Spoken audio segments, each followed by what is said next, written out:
Hello and welcome to another episode of the Golden Star Podcast. I'm your host as always, Ben Parr, and today I'm blessed with the special guests. Orion Williamson, Emily Foreign, and Alexis Zarate.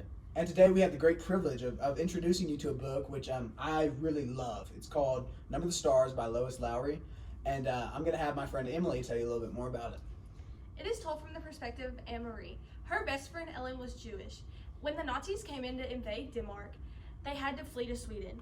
The way that they did this was they housed Ellen in their apartment, and her parents were taken away and they relocated together later in the book. They escaped over to the neutral part of Sweden, in which they were safely found. And there are very unique parts of this book. I'm going to let my buddy Orion kind of tell you what is so unique about this book that you should read it over the other options for the timeline. So I feel like what's very unique about the book is that it being from a first-hand experience of a child not knowing what's going on around her, and she's completely clueless that people are trying to kill people that are housing these Jews and stuff like that.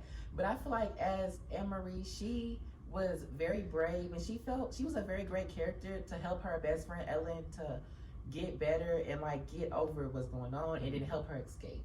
Yeah. What are some instances in the book that you think really showed Anne-Marie's growth? I really feel like when she was getting questioned by soldiers, when she was walking through trying to give them the handkerchief so they can smell the people that were hidden in there, I feel like when she was getting questioned, her being able to lie her way out of there and being able to not get scared and frightened and keep her point forward to let her get to her friend is it standoutish, and it shows how good of a friend she is and how brave she can be. Yeah, well, not only that, we kind of saw that same situation earlier in the book when she's running down the street. Obviously, they get stopped by the guards again, but this time it looks very different to how it looks later in the book. This time she's afraid. I believe she cries. I might have to fact check that.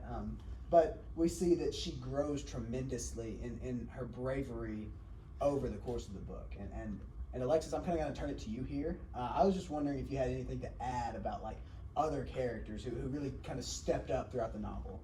I would say Uncle Henrik, which he took in, or he didn't take them in, but he transferred some Jewish people from Denmark to Sweden and gave them the safety, and he didn't have to. He just wanted the kindness of his heart. Yeah, he's the only character in this novel that doesn't really know Ellen. That's kind of crazy, but so I definitely see where you're coming from there. Emily, do you have anyone that kind of stuck out to you as wow, this person was kind of shocking?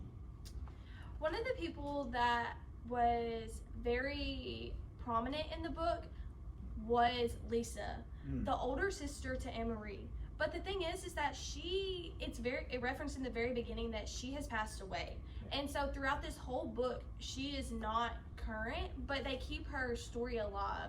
And they do that through Ellen having to play Lisa, the daughter, whenever the Nazis come into the room that night. And she also, as they continue on, they really just say, in the beginning, it's Lisa was in an accident. And the girls don't understand or know, the full details and intensity of this accident. And it's later revealed at the end that Lisa died helping Jewish people, and her fiance did the same. And so it really just keeps her story alive, and she's a very prominent character without ever being essentially in the book herself. She doesn't really take up that much page real estate. I had never really thought of that. That's a very interesting thought. It's how big of an impact she had and how we can still see her character arc even though she's really not even in the book herself. That's a very interesting point. What did you guys think about the little sister?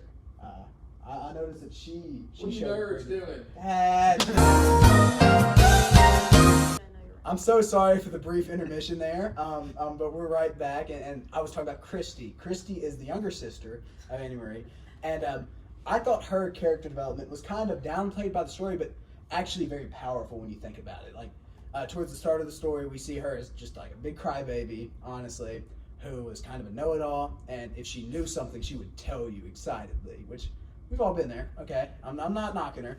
But towards the end of the novel, when they are on the train and the German soldiers go up to him and they ask a tricky question. They ask, are you going to celebrate New Year?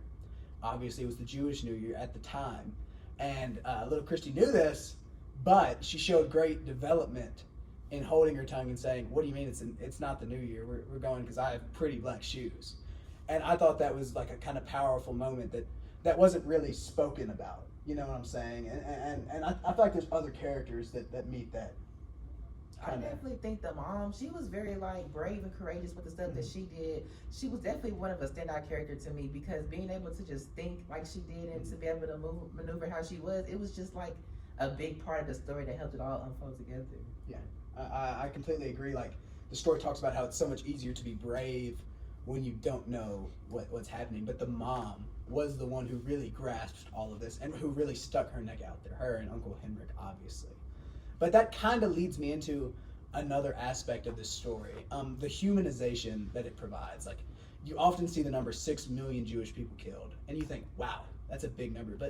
But I think it's a quote by Joseph Stalin, which is kind of debatable if we should bring him up, but it's one death is a tragedy, 100,000 deaths is just a statistic. And I do think that rings true here. It's just so many people, and it's so tragic that I think humans can't really comprehend that. And I think stories like this really help us. We can like read and we kind of fall in love with the characters, and luckily in this book they do make it out okay. But if they didn't, like, I think it's a great way to put yourself in their shoes, kind of. Do y'all have anything to add?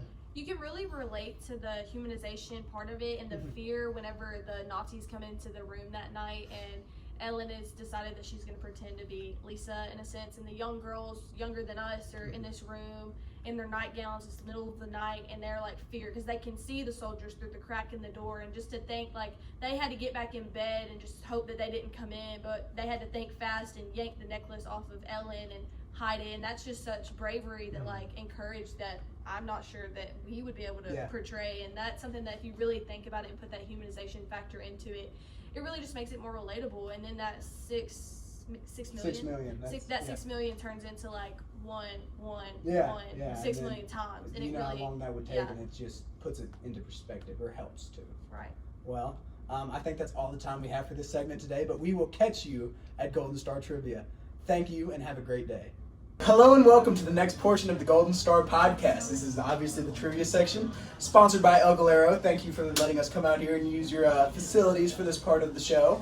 Obviously it's beautiful this time of year here in the middle of town, so we'd love to see this. We're going to let Emily start us off with our first question. Obviously she's going to go bobbing in the chips as we always do, so if you'd like to go ahead and do that.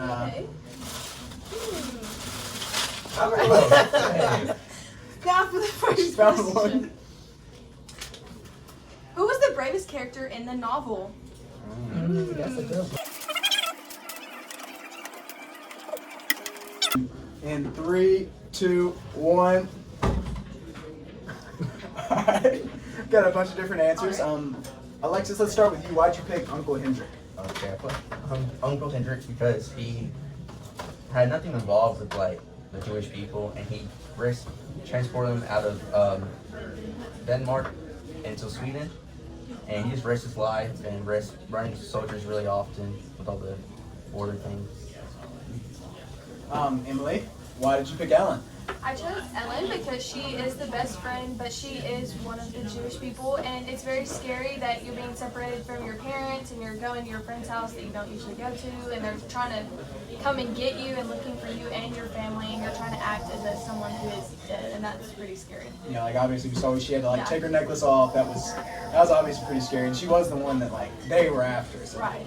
So I definitely get that. But Orion, you picked Anna Marie, and I was just wondering why that was. I picked it because at that young of an age, when you don't know what's really going on and you are having to go through these hardships, of like the people are coming to get your best friend, and like y'all not being able to be like friends at the moment because y'all have to act like and hide each other.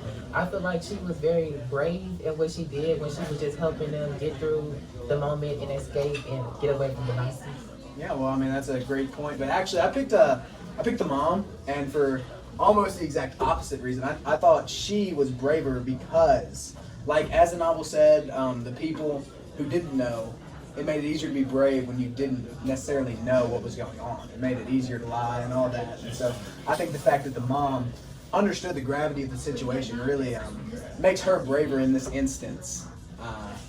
Just because like she knew that if she got caught, very bad things would happen to not only her but also her family. So I think that goes for Uncle Hendrik too. But I think these are all very valid answers. Just a tough book with a lot of brave characters. So I think we're on to the next question. welcome back, everyone. And for our next question, we're going to let Alexis pull it on out of there. So let's see if he can get there a little bit cleaner than Emily could. Looks like he is going for the Orthodox approach. Okay, so the next question is, would you house Jews if there was Nazis in your territory? Okay. Everybody start writing. Get back to you in a second. Looks like we're all done, so let's reveal in 3, 2, 1. Seen a lot of no's, first of all, but Emily, yours looks a little different. Would you tell us why you said most likely not? I put most likely not because I would like to say that I would think now that I would house Jewish people during that time, but realistically, in the moment, I would probably be most likely fearful of the soldiers with the big boots and the guns, and I would most likely not house them. Okay. Alexis, I noticed you also had a no. What was that for? Okay, so for me, I said no because taking people into your house is very costly, and also food is already being rationed, so just taking someone else would be hard to do. Yeah, that's a great answer. Obviously I answered no, and I'm kind of in the same boat as Emily. Like I really wish that I knew that I was the kind of person that would be willing to take people in need in, but I just don't know. That's a huge risk, and especially if you have like a family and kids like they do in the novel. I think it'd be a very serious decision. I hope I'd say yes, but to be honest, I don't believe that I would. So I just went with the honest answer. But Orion, you went with the optimistic yes. So, I put yes because I feel like if I was going through the same times as everybody else, I would want somebody to house me and help take care of me, rather than just keep me stranded on the sidewalk or something when I know somebody's gonna come kill me or something. So I would rather help house Jews. Well, I think that's very noble of you, and I think we should all strive to be like that. But with that, I think we're going to have to hear a word from our sponsor, so we'll see you after a very short ad break. A huge thank you to today's sponsor, Walmart, your one-stop shop. Whether you're hungry or thirsty, whether you're a fisherman or if you're a cyclist, or whether you just need some simple auto body repairs, Walmart's got your back. Thank you, Walmart. Hello again, and thank you to our sponsors. Y'all have been awesome, and it's really what keeps this company going. So if you don't mind, just give them a look, and with that, we'll get back to our normally scheduled programming. So Orion, it's your turn. If you can't find one in there. Okay, I got one. If you were to Rosenwalds, would you come back to Denmark? All right, in 3, 2, 1. Okay, it looks like we have a 50-50 split here. Orion, since you answered the question, I guess I'll let you go first. Okay, I put yes because the Denmark community loves them. Even though the Nazis may hate them, the Denmark community still loves them and wants to be there and support them. And I also feel like even if they did move away for a little bit, if they had kids or grandkids and they wanted to come back and like revisit their old times, and then they'd be able to have stories to tell about what went on and how they lived. Yeah, because we see in the novel like the other people who weren't Jewish would keep up the houses. We see Annie Marie's mother keeping up the Rosenwald, so they wouldn't be coming back to an empty house. And I think the book does allude that they are going to come back. So I think that's good. But Alexis, why'd you disagree? So I said no because I feel like I wouldn't feel safe coming back. And I mean, I got not kicked out, but I got ran out of my home, and I just wouldn't want to live there and risk being sent out again. Emily, would you like to rebut that? You said yes, obviously. Yes, I put yes because it would be like a win against the Nazis in a sense. Like they've had so much downfall, and the Nazis have been like winning, and then in a sense they come back and they claim back like what the Nazis took from them, and they're like gonna reopen their button shop and like just like make it back new. Wow, that's a very great point. It's about to make me change mine. Obviously, I said no, but those were some great points. My main thing was like I just feel like there'd be very traumatic memories from the mistreatment of the Nazi guards, obviously. And even though they are gone, I feel like you can never really wash that away from the place. Thank you for joining us today. We hope to see you again in the future at the Golden Star Podcast. For right now, it's Ben Parr signing out. Orion Williamson signing out. Emily Foreign signing out. Alexis Zarate signing out.